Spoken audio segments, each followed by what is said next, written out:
Кешіріңіздер, өтіп кетейін.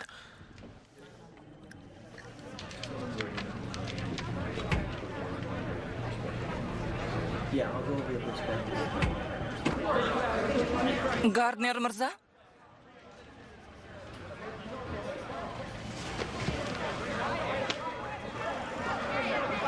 Хош келдіңіз.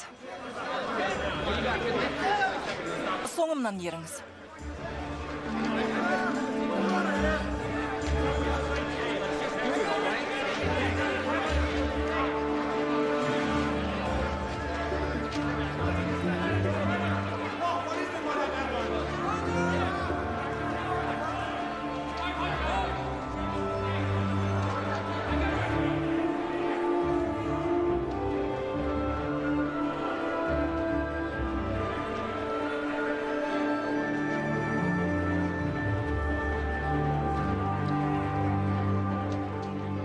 Гарднер мырза. Крис Гарднер. Қайырлы таң. Қайырлы таң. Крис Гарднер. Крис Гарднер. Қуаныштымын. Крис Гарднер. Қуаныштымын. Ұсқынсыз түрімнің себебін сіздерге қалай түсіндіруімді білмей, осында келгенше біраз басым қатты. Көңілдеріңізден шығу үшін тіпті өтірік айтуға да оқталдым. Парасаттылық, өнегелік, еңбекқорлық осы қасиеттердің бәрін көрсетуім керек қой. Бірақ мына түріме қарап, сөзіме сенбейсіздер ау деймін.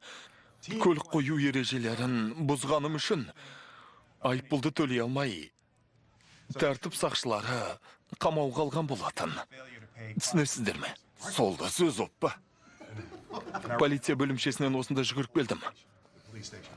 Оған дейін не істедіңіз? Бөлменің қабырғаларын бояп жатқан жерімнен алып кетті. Қабырғаңыздағы бояу кеуіпте қалған шығар. Солай шығар. Джейдің айтуынша бір бетке екенсіз. Зілдей шабадан мен біздің компанияның есігін күзетіп жүргенде бір айдан асты. Жігеріңізге тәнтімін. Мүмкіндік берсеңіз әлі де дәлелдеймін. Осы кәсіпті меңгергіңіз келе ме? Иә, сэр, дәл солай. Қосымша кітаптар оқисыз ба? Күмәніңіз болмасын. Джей. Иә? Кристі неше рет көрдіңіз? Білмеймін, бірақ бүгінгі түрін ұмытпаспын. Үнемі осылай киіне ме? Жоқ. О не дегеніңіз? Галстук, пиджак дегендей. Сыныптағы үздік оқушы. Мектепті үздік белгімен бітіріпсіз. Иә, дәл солай. Сыныпта неше оқушы болды? 12. Кішігірім қала ғой. Түсінікті. Радиолокация мектебінде үздік бітіргем. Флотта 20 оқушы болдық.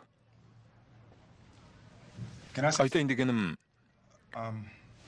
білмегенімді тәжірибесі мол адамдардан үйреніп, өз үлесімді қосқым келеді. Берілген тапсырманы абыроймен орындап шығуға барымды салам. Бастаған істі аяғына дейін тындырам. Соңына жетпей қоймаймын. Ең бастысы да осы емес пе? Солай ғой. Крис,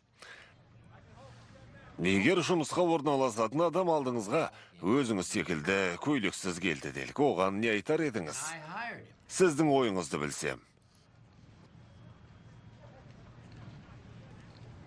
Киіп келген шалбарыңыз жақсы екен дер едім.